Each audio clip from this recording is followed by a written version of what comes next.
دوستو، بزرگوں اور بھائیوں، نبی رحمت صلی اللہ تعالیٰ علیہ وآلہ وسلم کی سیرت مبارکہ اور سرور کائنات علیہ الصلاۃ والسلام کے احوال شریفہ کا ذکر امت مسلمہ کے درمیان روز کیا جاتا ہے۔ جن لوگوں نے بھوک نہ دیکھی ہو انہیں کھانے کی قدر نہیں ہوتی، جن لوگوں نے گرمی نہ دیکھی ہو انہیں سردی کی خوبصورتی کا احساس نہیں ہوتا، خزاں سے جو گزرا ہی نہ ہو وہ بہار کی کیا قدر کرے گا۔ ہم نے وہ انسانی رویے نہیں دیکھے، وہ غلامی نہیں دیکھی، وہ آزمائش نہیں دیکھی، وہ ظلم، وہ جبر، وہ قہر نہیں دیکھا۔ اس لیے ہمارے درمیان جب نبی پاک صلی اللہ علیہ وسلم کی سیرت مبارکہ کی بات ہوتی ہے تو وہ خاص توجہ جو کسی مسلمان کو کرنی چاہیے وہ بعض اوقات محسوس ہوتا ہے الا ماشاءاللہ کہ وہ توجہ نہیں کی گئی۔ آپ اس پر کئی بار غور کریں تو آپ کو اندازہ ہوگا کہ یہ جملہ کہنا کتنا آسان ہے کہ بندہ بیچ دیا جاتا تھا اور اسے خرید لیا جاتا تھا۔ کسی کا گھر بکے تو وہ کتنی تکلیف میں آتا ہے، اور اگر وہ خود بکے تو کہنا کتنا آسان ہے، لیکن اس درد کو ہم محسوس نہیں کر پاتے۔ یہ کہنا کتنا آسان ہے کہ بیٹی دفن کر دی جاتی تھی، لیکن اگر آپ تاریخ پڑھیں تو یہ لفظ نہیں ہے کہ بیٹی دفن کی جاتی تھی، لفظ یہ ہے کہ زندہ ہی دفن کر دی جاتی تھی، اسے مارا بھی نہیں جاتا تھا، زندہ درگور قبر میں اتار دیا گیا ہے۔ اب ہم اس کیفیت کو سمجھنے سے عاری ہیں، سمجھ نہیں پا رہے ہوتے کہ ہم کس طرح کر کے ان چیزوں پر غور کریں اور توجہ کریں کہ یہ کس قدر زیادہ اللہ نے ہمیں آسانی دی ہے کہ رسول پاک کی غلامی عطا فرمائی ہے۔ تو جو عرض کرنا چاہ رہا ہوں اس پر آپ غور کریں گے کہ وہ اس دور کی شدتیں چونکہ ہم نے دیکھی نہیں، آج بھی نہیں دیکھ رہے، تو اس لیے بعض اوقات میں دیکھتا ہوں کہ وہ بات ہو رہی ہوتی ہے تو لوگ اس کو اسی لہجے میں لے رہے ہوتے ہیں۔ نبی پاک صلی اللہ علیہ وسلم نے لوگوں کے اندر احساس بانٹا ہے، حضور نے درد دل تقسیم کیا ہے۔ نبی پاک علیہ الصلاۃ والسلام نے انہیں مادہ پرستی سے کھینچ کر اللہ کے قرب کا رستہ دکھایا ہے۔ حضور علیہ الصلاۃ والسلام نے انسانوں کے دل انسانوں کے حق میں نرم کیے ہیں۔ قرآن مجید فرماتا ہے لقد جاءکم رسول من انفسکم، تحقیق تمہیں میں سے ہم نے تمہیں ایک رسول عطا فرمائے، عزیز علیہ ما عنتم۔ قرآن مجید کے لفظوں کا حسن دیکھیے، فرمایا تمہارا مشکل میں پڑنا میرے نبی کو تکلیف دیتا ہے، حریص علیکم، وہ تمہاری بھلائی چاہنے میں جلدی کرتے ہیں، وبالمؤمنین رؤوف الرحیم، مومنوں پہ رؤوف بھی ہیں اور رحیم بھی۔ نبی پاک صلی اللہ تعالیٰ علیہ وسلم نے دولت احساس، ہمارے اندر احساس نہیں رہتا، کوئی بھی کسی بھی قسم کی جب ہم کوئی بات شروع کرتے ہیں تو ہم یہ سمجھتے ہیں کہ دراصل جو میں نے سوچ لیا ہے اور جو میں نے طے کر لیا ہے وہ ٹھیک ہے۔ دوسروں کا جذبہ اور ان کے جذبات کا احساس وہ کرتے نہیں ہم، اور اگر کبھی نیکی کرتے بھی ہیں تو اس کو اتنا محدود کر لیتے ہیں، اپنے ذہن میں پہلے محدود کر لیتے ہیں کہ اس کا جو اسلام آفاقی پیغام نیکی کا دیتا ہے وہ ہمارے ذہنوں میں موجود ہی نہیں رہتا۔ دیکھیے نبی پاک صلی اللہ تعالیٰ علیہ وسلم نے امت پر جب صدقات اور زکوٰۃ ضروری قرار دیے تو فرمایا تم نے 2.5% زکوٰۃ دینی ہے، وہ بھی سال گزرنے کے بعد۔ اور کسی شخص کو حضرت ابی بن کعب رضی اللہ تعالیٰ عنہ نے کہا میں سارا مال دینا چاہتا ہوں، حضرت ابو لبابہ رضی اللہ تعالیٰ عنہ نے بھی کہا میں سارا دے دینا چاہتا ہوں، تو فرمایا چوتھا حصہ دے اگر بہت شوق آیا ہے تو، ایسا نہ ہو تیرے بچے بعد میں دوسروں کے ہاتھوں کی طرف دیکھیں۔ لوگوں کو حضور نے اتنا پابند کیا، لیکن جب اپنی ذات کی باری آئی تو کنز المال میں موجود ہے کہ ایک صحابی نے آ کے کوئی سوال کیا، یا رسول اللہ صلی اللہ علیہ وسلم مجھے کوئی چیز چاہیے، تو کریم فرمانے لگے اس وقت تو بظاہر میرے پاس موجود نہیں، ذرا لطف لیجئے گا بات کا۔ حضور فرمانے لگے فلاں دکاندار کے پاس جا اور میرے نام پہ ادھار لے لے، یعنی میرے نام پہ ادھار لے لے۔ وہ کہتے ہیں نا میرے ابا جی کا کھاتا چلتا ہے وہاں تو میں چیزیں لے لیتا ہوں، فرمایا میرے نام پہ تو ادھار لے لے، پیسے میں دے دوں گا۔ حضرت عمر بیٹھے تھے، انہوں نے کہا یا رسول اللہ صلی اللہ علیہ وسلم، اللہ ہمیں اس کا مکلف تو نہیں کرتا، لا یکلف اللہ نفسا الا وسعها، ہے تو دے دو ورنہ پابندی نہیں۔ قرض اٹھا کے کسی کی مدد کرنا اللہ تو اس کا پابند نہیں کرتا۔ حضرت عمر نے جب حضور کو یہ کہا تو سرکار نے یہ بات ناپسند کی، پسندیدگی کا اظہار نہیں کیا۔ ایک انصاری قریب بیٹھے تھے، وہ کہنے لگے حضور آپ بانٹیے، عرش کا مالک آپ کو بڑا ہی عطا کرے گا۔ حضور ان کی بات سے راضی ہوئے اور پتہ کیا فرمایا؟ فرمایا مجھے بھی اسی چیز کا ہی حکم دیا گیا ہے۔ قرض اٹھا کر بھی حضور صلی اللہ تعالیٰ علیہ وسلم کسی کے ساتھ بھلائی کرتے ہیں۔ احساسات جب اس حد تک ہم نے پتہ کیا سمجھ لیا ہے کہ میرے ذمے میرے بچوں کے اخراجات ہیں، میرے بہن بھائیوں کے ہیں، اس کے علاوہ میری گلی میں، میرے محلے میں، میرے دوستوں میں، میرے رشتہ داروں میں کوئی بچہ کتنا بھی لائق ہو، پڑھے نہ پڑھے مجھے غرض نہیں، اسکول جائے نہ جائے مجھے غرض نہیں، کوئی اس کا کسی قسم کا بھی مستقبل بنے نہ بنے مجھے کیا لگے۔ اور بڑے شاپنگ مال سے جب لوگ شاپنگ کر کے باہر نکلتے ہیں اور پھر دروازے پر وہ باہر آتے ہیں، جب تو ان کی کار کے گرد جب چھوٹے چھوٹے لوگ، چھوٹے چھوٹے بچے خیرات مانگنے کے لیے آگے بڑھتے ہیں تو پھر وہ ڈھونڈ رہے ہوتے ہیں کہ کہیں نوٹ کھلا ہوا ملے 5-10 کا، تو وہ ہم اس کو تھمائیں گے اور کہیں گے کہ دیکھا میں نے کتنی سخاوت کی، اور وہ بھی اگر ہو تو، ورنہ جھڑک کے گزر جائیں گے۔ وہ احساسات جو آپ کے اپنے بچے کے لیے ہیں، وہ جذبات جو آپ نے اپنے سینے میں اپنے بیٹے کے لیے چھپائے ہوئے ہیں، آپ تو رحمت للعالمین نبی کے ماننے والے ہیں، آپ کس طرح ایک دائرے میں اپنے آپ کو بند کر کے بیٹھ گئے اور دوسروں کے بارے میں آپ نے وہ بات کی نہیں، وہ ذوق پیدا ہی نہیں کیا۔ بڑے درد سے کہتا ہوں، جب ہم کسی کے بچے کا عیب بیان کر رہے ہوتے ہیں تو دل پہ ہاتھ رکھ کے ایک دفعہ سوچنا چاہیے کہ اگر یہ بات میرے بچے کی ہوتی تو میں یوں ہی بیان کرتا، یہی لہجہ ہوتا میرا اس بات کو گفتگو کرنے کا جو میں کسی کے بارے میں اپنے گھر میں کر رہا ہوں، اور میں کہہ رہا ہوں کہ معاذ اللہ اس کے ابے نے حلال نہیں کما کے کھلایا اور اس کی اماں نے تربیت ٹھیک نہیں کی، تو یہ لوگ اس طرح کے، یہ کیا انداز میں اپنے گھر میں اختیار کرتا ہوں؟ تو میرے نبی پاک صلی اللہ تعالیٰ علیہ وسلم نے تو کہا ہے مومن ہوتا ہی وہ ہے جو اپنے لیے پسند کرتا ہے وہی بھائی کے لیے بھی پسند کرتا ہے۔ کئی دفعہ میرا بچہ لائق نہیں ہوتا پر میری بہن کا لائق ہوتا ہے، لیکن میرے پاس وسائل ہیں اس کے پاس نہیں ہے، کیوں نہیں میں اسے اپنا بچہ سمجھ لیتا؟ کیوں نہیں میں کہتا کہ چلو میں اپنی کچھ چیزیں وہاں صرف کر دوں اور وہی آگے نکل جائے؟ نبی پاک صلی اللہ علیہ وسلم کی سوچ کیا ہے؟ بخاری مسلم میں حدیث موجود ہے، حضرت خالد بن سعید بن عاص رضی اللہ تعالیٰ عنہ کی ایک بیٹی ہے، چھوٹی سی بڑی پیاری، نام ہے ام خالد رضی اللہ تعالیٰ عنہ۔ حضور کے پاس نہ کہیں سے کچھ کپڑے آئے، چادریں آئیں، بڑے پیارے کپڑے تھے، حضور نے صحابہ میں بانٹے۔ ان میں ایک شال تھی، چادر تھی، اس پہ خوبصورت رنگوں کی کڑھائی ہوئی تھی۔ تو وہ چادر جب نکلی تو لوگوں کو بڑی بھلی لگی، تو حضور نے فرمایا تمہارا کیا خیال ہے میں کسے دوں گا؟ تو صحابہ چپ کر گئے، بھائی ہم کیسے بتا سکتے ہیں کہ محبوب کی چاہت کیا ہے؟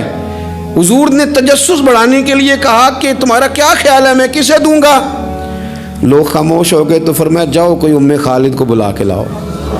ان کے نہ والد وہاں موجود تھے، نہ چچا موجود تھے، نہ خاندان کا کوئی لوگ موجود تھا، فرمایا اس بچی کو بلا کے لاؤ۔ بچی بڑی پیاری تھی، اکثر آتی تھی تو حضور کی پشت پر نہ مہر نبوت تھی، تو اس کے ساتھ کھیلتی تھیں، تو ان کے والد منع کرتے تھے یہ کیا کرتی ہو؟ تو حضور فرماتے تھے آپ چپ کریں، بچی جو کرتی ہے اسے کرنے دیں، اسے بلا کے لاؤ اس بچی کو۔ ان کے والد کو لوگوں نے جا کے کہا تیری بیٹی کو حضور یاد کر رہے ہیں، تو اپنی بیٹی کو گود میں اٹھا کے حضور کے پاس لائے۔ حضور وہ چادر گھر بھی بھیج سکتے تھے، پر حضور نے نا وہ بچی کو چادر اڑائی اور کہا ہاذا ثنا یا ام خالد ہاذا ثنا، کہا ام خالد دیکھو پیاری کتنی لگ رہی ہے بیٹا، اور تجھ پر جچ بھی کتنی رہی ہے، سونی کتنی لگ رہی ہے، اور تمہیں پیاری بڑی لگ رہی ہے۔ حضور نے وہ تحفہ دیا۔ پھر ایک موقع پر ایک اور تحفہ حضرت ام خالد کو دیا، اور وہ تحفہ دے کے حضور فرمانے لگے بیٹا اسے پہننا اور پھر پہننا اور پھر پہننا اور بار بار پہننا، اللہ تمہیں لمبی عمر دے، اسے پہن کے پرانا کرنا۔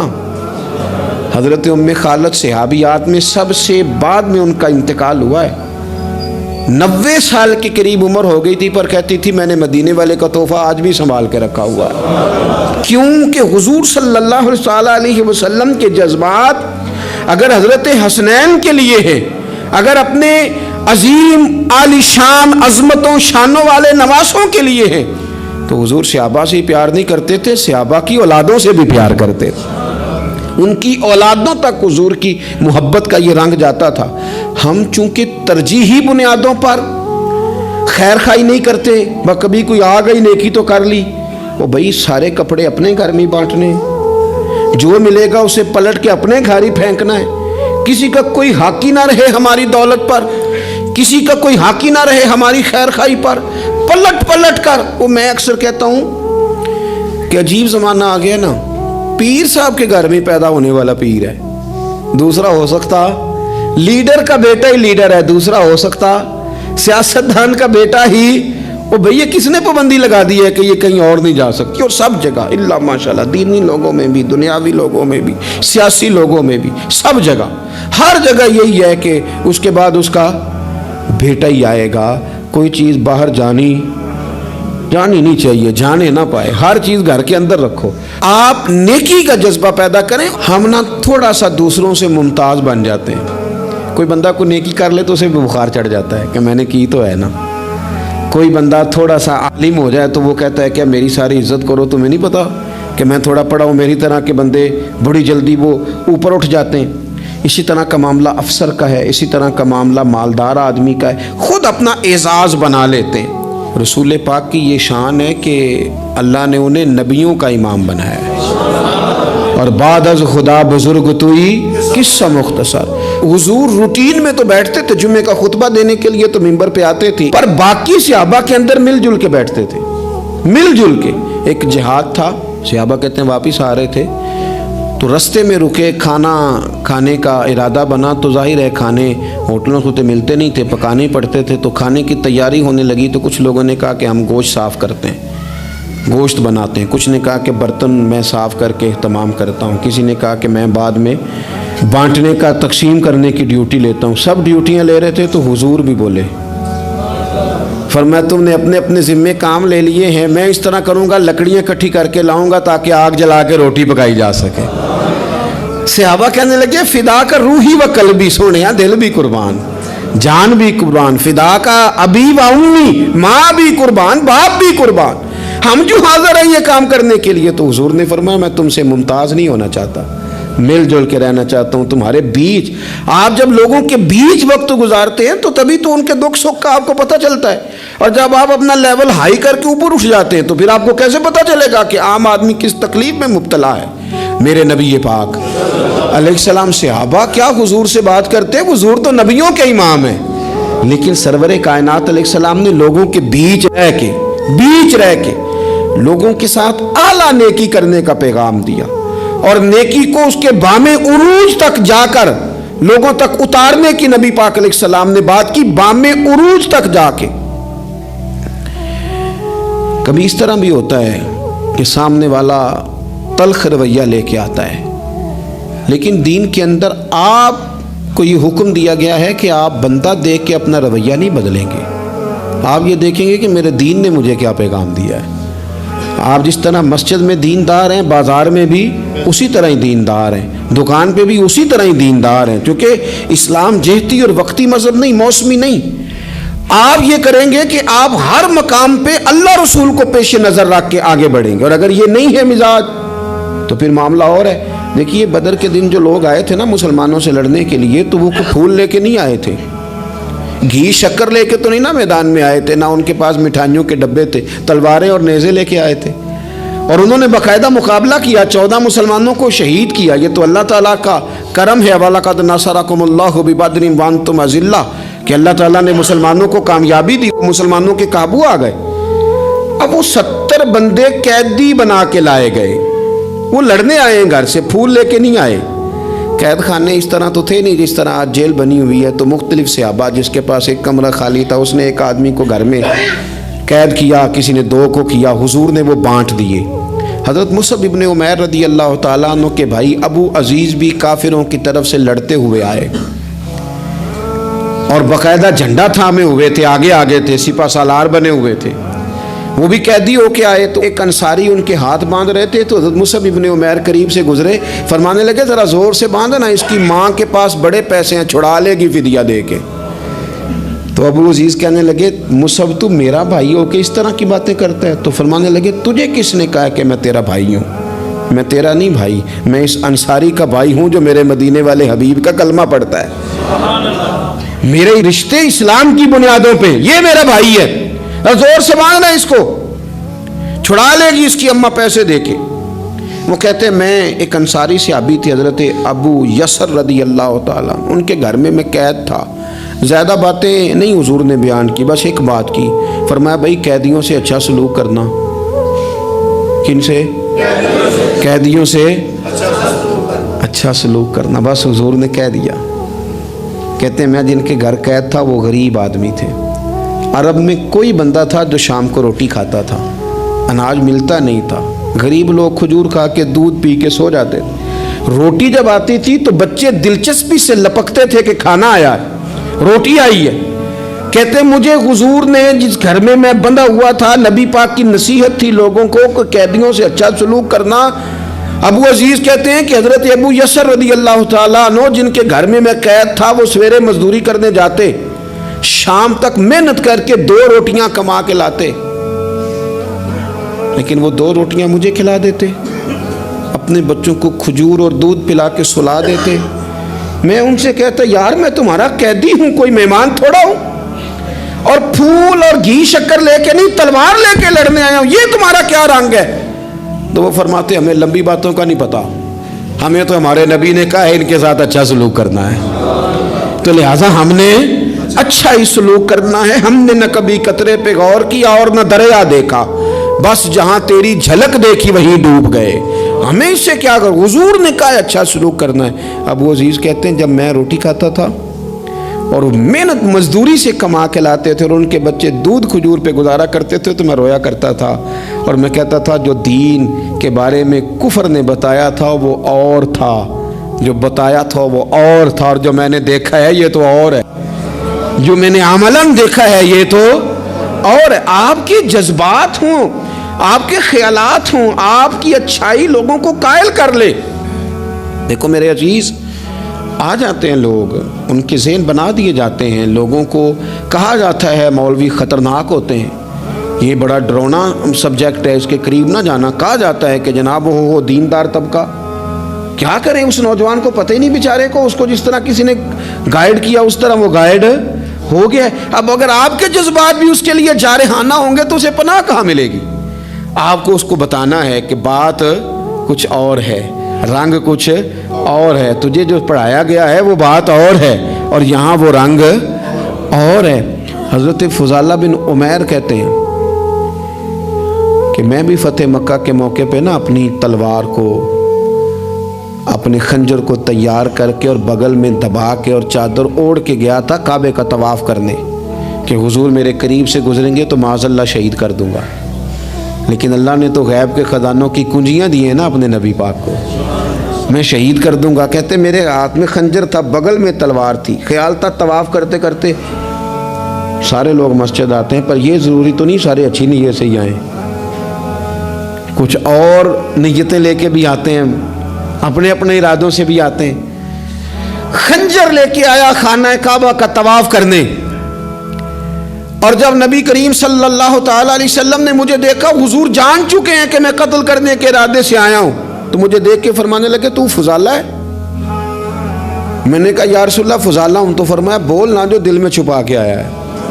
خیال آیا مسلمان نیک و بد پہچان جاتے ہیں، محمد آدمی کے دل کی باتیں جان جاتے ہیں صلی اللہ تعالیٰ علیہ وسلم۔ کار نہ جدھر تو آیا ہے، تو فضالہ کہنے لگے حضور کچھ بھی نہیں، میں تو اللہ کا ذکر کر رہا ہوں۔ تو حضور فرمانے لگے چل پھر استغفار ہی کر لے۔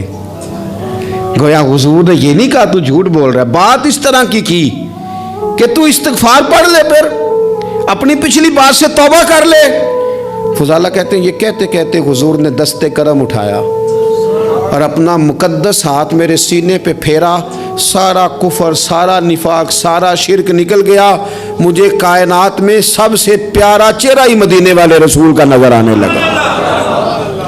قدموں پہ آ گیا، میں غلام بن گیا نبی پاک کا۔ وہاں سے واپس آ رہا تھا تو ایک عورت تھی جس سے میرے شناسائی تھی، تعلقات تھے، میں کبھی اس سے ملتا تھا، میں گزر رہا تھا تو اس نے مجھے بلایا، میں نے توجہ ہی کوئی نہیں کی۔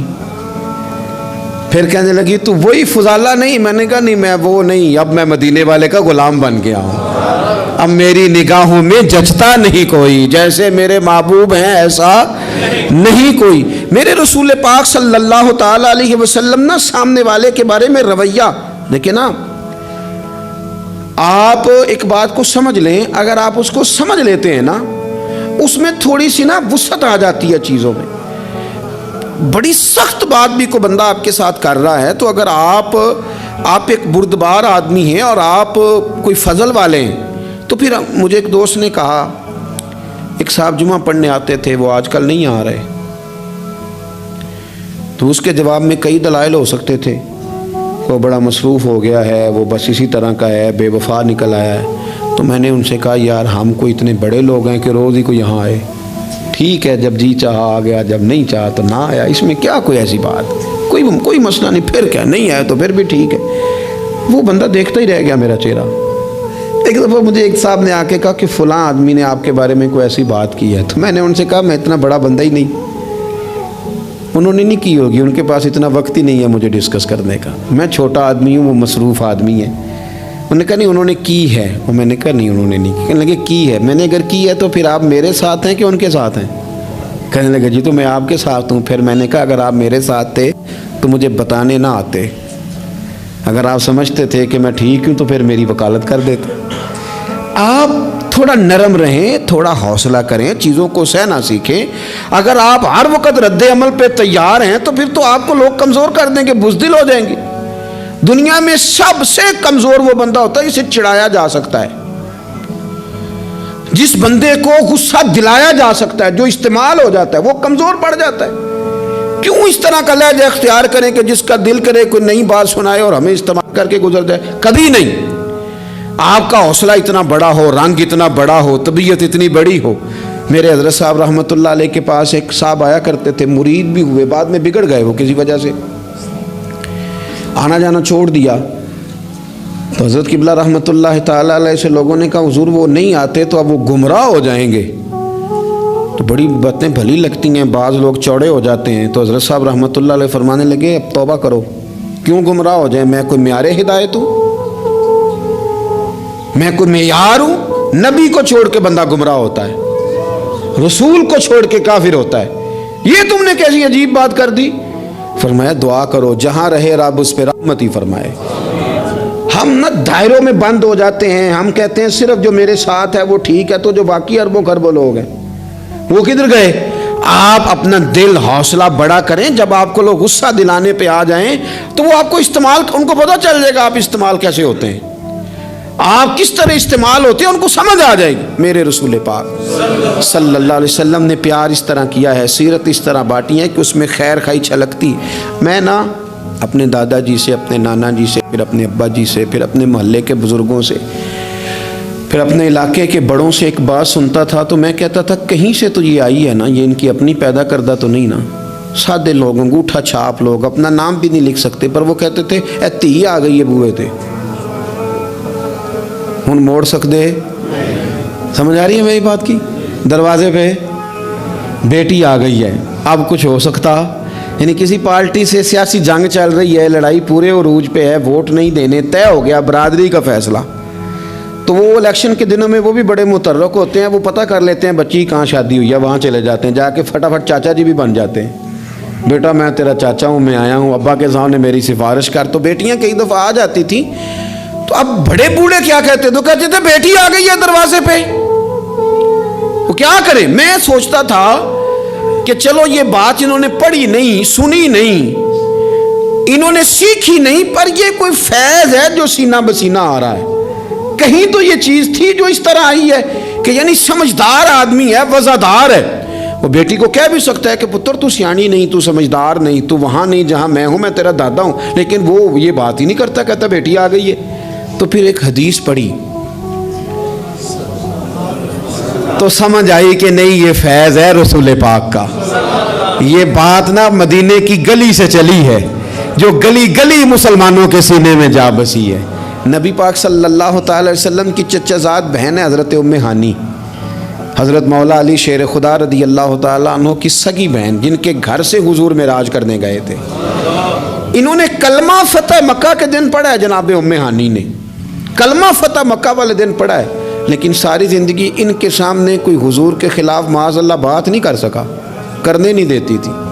لوگ کہتے تھے تو کلمہ نہیں پڑھتی، کہتے وہ میرا اور میرے نبی کا معاملہ ہے، پر تم حضور کے بارے میں بات کرو، میرے بھائی کے بارے میں تمہیں کرنے دیتی ہوں، سوال ہی نہیں پیدا ہوتا۔ ان کے شوہر بھی مسلمان نہیں ہوئے، فتح مکہ والا دن بھاگ گئے۔ ان کے رشتے میں کچھ دیور تھے سسرال کے رشتوں میں سے، وہ تو اتنے سخت کافر تھے، اسلام کے دشمن تھے، لیکن حضور جب فتح مکہ پہ گئے تو بڑے بڑے لوگوں نے دعوت دی، پر حضور ان کے گھر میں گئے، نفل بھی وہیں پڑے، روٹی بھی وہیں کھائی، وہاں رہے۔ حضور وہاں سے تشریف لے گئے ایک اور جگہ، تو اعلان ہوا کہ ان کے وہ جو دو دیور ہیں جناب ام ہانی رضی اللہ تعالیٰ عنہ، کہ ان کو نہ جہاں ملے مار دیا جائے۔ اب انہیں ڈھونڈ کون رہا ہے؟ مولا علی خود ڈھونڈ رہے ہیں، حالانکہ وہ رشتہ دار ہیں، حضرت علی نے تلوار پکڑی ہے، جہاں ملیں گے مار دوں گا۔ جناب ام ہانی نے نا اپنے وہ دونوں دیور تلاش کیے، ڈھونڈ کے لائیں، لا کے کمرے میں بند کر کے باہر سے دروازہ بند کیا اور سیدھی حضور کے پاس چلی گئی، کہنے لگی علی انہیں ڈھونڈ رہے ہیں، یہ پیغام آیا ہے ان کے لیے، یہ اعلان کر دیا گیا ہے۔ حضور نے فرمایا ام ہانی تو بات کر، تو کہنے لگی حضور پھر میں نے انہیں پناہ دے دی ہے۔ تیہ آ گئی نا بوے تے، بیٹی آ گئی، میں نے پناہ دے دی ہے، کوئی دوسرا جملہ نہیں، کوئی دوسری بات نہیں۔ یہ امام الانبیاء بول رہے ہیں، یہ سرور کائنات بول رہے ہیں۔ حضور فرمانے لگے ام ہانی، جسے ام ہانی نے پناہ دے دی اسے محمد عربی نے بھی پناہ دے دی، بلا لو علی کو واپس، ہم نے نہیں مارنا۔ جسے تو نے پناہ دے دی اسے ہم نے بھی پناہ دے دی۔ بیٹی جو آ گئی ہے، بہن جو آ گئی ہے دروازے پہ، چل کے جو آ گئی ہے تو ختم ہو گئی بات۔ مجھے سمجھ آ گئی کہ میرے دیہات کے بزرگوں کے سینوں تک یہ جو بات پہنچی ہے تو یہ کوئی فیض ہے، یہ کوئی کرم ہے، یہ کہیں سے چلی ہے جو یہاں تک آئی۔ عزیز بھائی، رسول پاک صلی اللہ علیہ وسلم نے وہ والی سوچیں سوسائٹی کو دیں، معاشرے میں وہ والی خیر نبی پاک علیہ الصلوۃ والسلام لے کے آئے جس کی سوسائٹی کو بڑی زیادہ ضرورت تھی، جس کی حاجت تھی۔ میرے رسول پاک صلی اللہ تعالی علیہ وسلم خوب محبت فرماتے، اپنوں سے، بیگانوں سے، غیروں سے، اس سے بھی اس سے بھی۔ لوگوں کی رسائی حضور تک آسان تھی، اپنا دکھ جا کے حضور کو سنا لیتے تھے۔ میں آپ سے عرض کروں، پہلے تو دکھ سنتا کوئی نہیں، اور اگر کوئی سننے لگے تو سنانے والا سناتا نہیں۔ کیوں؟ اعتماد کیسے کریں؟ یہ کیسے کہیں کہ ہمارا راز راز ہی رہے گا؟ لوگ اپنے سینوں میں چھپائے نفسیاتی مریض ہو گئے، لوگ اپنے دلوں میں اپنے دکھ لیے قبروں تک چلے گئے، لیکن اعتماد کیسے کریں؟ وہ بندہ کہاں سے ملے جو دکھ سنے گا پھر اس کا پردہ بھی رکھے گا، جو بات سنے گا پھر اس پر طے بھی کرے گا؟ کوئی اشک شوئی والا، کوئی ایسا بندہ جس کے پاس بندہ جائے اور کندھا اس کا خالی ملے اور بندے کو پتا ہو کہ میں جتنا مرضی روؤں گا یہ کندھا بھی نہیں ہٹائے گا۔ لوگوں کو یہ میسر ہی نہ آیا، لیکن میرے رسول کائنات سرور دو عالم نور مجسم صلی اللہ تعالی علیہ وسلم کی خدمت میں کوئی بھی آیا، وہ یار حضور بھی تو بڑے ہی مصروف ہے نا، پگلی عورت ہے، دیوانی ہے، اس نے آ کے کہا حضور میں نے کوئی بات کرنی تھی، تو فرمایا تو جس گلی میں کہے گی میں وہیں تیری بات سننے کو تیار ہوں، تو جہاں کہے گی۔ یعنی یہ نہیں فرمایا کہ تو کل شام عصر میں آ جانا، ہوتی ہے مصروفیات، ترتیب دے لیا جاتا ہے، وقت بعض اوقات ہوتے ہیں مسائل، لیکن حضور نے جو سیرت چھوڑی وہ یہ ہے کہ تو جہاں کہے گی۔ اور صحابہ کہتے ہیں پھر ہم نے دیکھا بھی اس نے کہ گلی میں حضور کو کھڑا کیا ہوا ہے، اور وہ نبی پاک صلی اللہ علیہ وسلم کو نہ اپنے دکھ سنا رہی ہے۔ شاید یہی وجہ تھی حضور کائنات کے دکھ سنتے تھے اور کائنات میرے نبی کی رسالت کا اعلان کرتی تھی۔ حضور اگر ان کی سنتے تھے تو یہ ساری زمین و آسمان کی مخلوق حضور کے ترانے پڑھتی تھی، نبی پاک کی نعتیں پڑھتی تھی، حضور کا تذکرہ کرتی تھی، یہاں تک کہ جن کو لوگ بھیڑیے کہتے ہیں وہ بھی حضور کے گن گاتے تھے۔ ایک شخص کہتا ہے میں بکریاں چرا رہا تھا تو بھیڑیا ایک بکری اٹھا کے لے گیا، میرے پاس نیزہ تھا، تلوار تھی، ڈنڈا تھا، میں نے اس کو اس طرح کر کے گھیرا کہ بکری چھڑا لی۔ بھیڑیا جا کے بیٹھ گیا پہاڑ کے اوپر، اس کو رب نے زبان دی، وہ بولنے لگا، کہنے لگا مجھے اللہ نے رزق دیا تھا تو نے چھین لیا ہے۔ کہتے میں پہلے ڈرا، پھر میں نے اسے کہا بھیڑیا کیسے بولتا، یہ تو بڑی عجیب بات ہے۔ وہ کہنے لگا ایک بات اس سے بھی عجیب ہے، میں نے کہا وہ کیا؟ کہنے لگے مدینے میں حضور آ گئے اور تو نے ابھی تک جا کے کلمہ ہی نہیں پڑھا. وہاں حضور آ گئے اور تو نے یہ، اس سے بھی عجیب بات نہیں، بھیڑیا بول رہا ہے.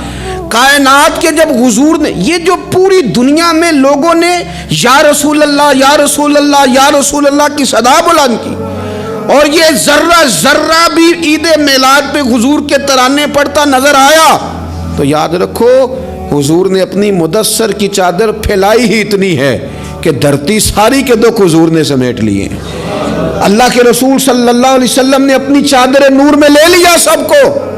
پر میں کیا کروں، میری ملت کا جوان اگر کبھی موبائل سے گردن اٹھائے گا تو باپ کا حال پوچھے گا نا. وہ اگر کبھی مووی سے اپنے آنکھیں سائیڈ پہ کرے گا تو اماں سے پوچھے گا نا کہ آپ کو کوئی تکلیف تو نہیں ہے.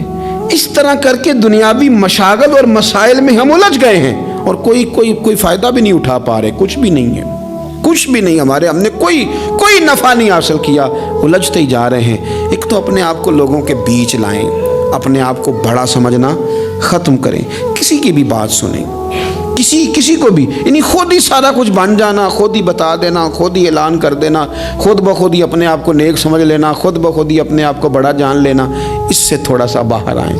اور دوسرا یہ کہ جس حد تک ممکن ہو، جس حد تک آنسو پوچھے جا سکیں اس حد تک تو جانا ہماری ڈیوٹی ہے کہ نہیں. جو ہماری احاطے میں لوگ آتے ہیں ان کی حد تک تو ہم خیر بانٹ سکتے ہیں کہ نہیں. ایک بات آخر میں آپ کی خدمت میں نے عرض کرنی ہے، بڑی تکلیف کے ساتھ عرض کروں گا. دیکھیں کچھ نہیں نہ کر سکتے تو لوگوں کے لیے جذبات ہی اچھے کر لیں، خیر کے جذبات اپنے دلوں میں لوگوں کے لیے پیدا کریں اور موقع دیں. ہر شخص اپنی اپنی جگہ پہ اپنے اپنے حساب سے.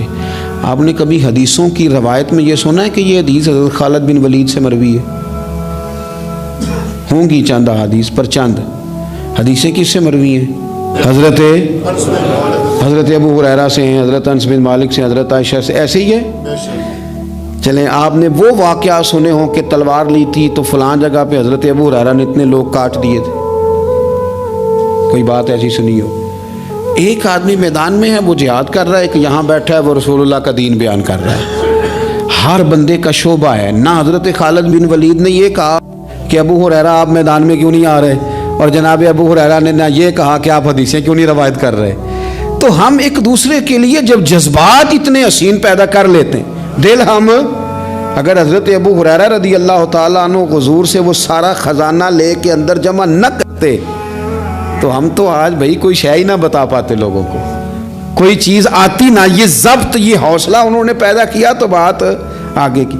کسی بھی شعبے میں آپ تعلق رکھتے ہیں، کسی بھی شعبے میں ایک دوسرے کی، میں کہا کرتا ہوں یہ سپیکر والا ساتھی نہ آئے تو ہم بڑے پریشان ہو رہے ہیں کیونکہ اس نے چلایا ہے تو میری بات آپ تک پہنچ گئی. ہر بندے کی ضرورت کو محسوس کریں. میں بہت سارے کام نہیں کر پاتا اپنے ہاتھ سے، یعنی مجھے روز کہیں دور دراز جلسوں پہ جانا ہوتا ہے، پر جلسے پہ جا کے میری ہی اہمیت ہے، میرا ہی نعرہ ہے، میرے گلے میں ہی پھول ہیں. پر ڈرائیور جو بیچارہ، میں تو سو گیا گاڑی میں، وہ تو جاگتا رہا. میں کئی دفعہ سارے رستے سویا رہا، وہ جاگتا رہا. اس کے بغیر کام چلتا ہے؟ تو بھئی ہر بندے کی اپنی جگہ پہ ایک اہمیت ہے. آپ اس اہمیت کو سمجھیں اور پیار بانٹیں. اللہ کے حضور دعا ہے مالک میں حضور کی سیرت سے فیض یاب فرمائے. آخر دعویٰ الحمدللہ رب العالمین.